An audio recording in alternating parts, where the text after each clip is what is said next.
Haka jingile kai ISL player rubana kari Australia ula Khyrwit ya ka hat-trick ba Nyngkong jong ka ISL menta ka Samoy. Haka jingile kai kabalong hapadeng ka Kerala Blaster Persia ya ka ATK Mohon Began. Haka nagi jingile kai ka Kerala Blaster ka pendon kam ya ka formation ka ba sau ar kat ba ka ATK ka pendon kam ya ka formation ka ba lai sau lai. Haka nagi jingile kai ka Kerala Blaster ka layo ba khi jar Nyngkong tang haka minute ka ban riu lengba u iwan. Badai haga minit ka ba arpen riu ka ATK ka lala ban pen pai ka layak shigol jong ka Kerala Blaster lengba u Petratos. Bad ia ka bol apen bu dau Hugo. Haga minit ka ba live peupra ka ATK ka layo biang ban tep ya ka gol ka ba ar ka jong ka lengba u Johnny. Bad lengba gini ki ar gol haga kela step ka ATK ka latam ya ka Kerala Blaster da ar la ka way.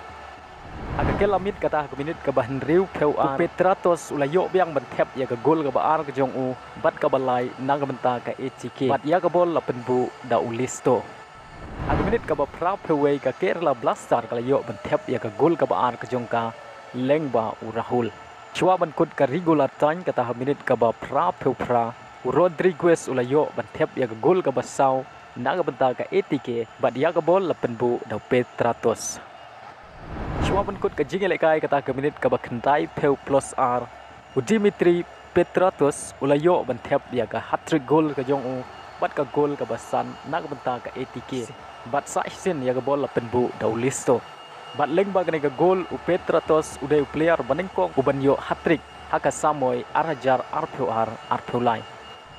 Abakut kena ke jingile kai ke ATK Mohon Began kalala ban pelim ya ke Kerala Blaster dasan lagaan.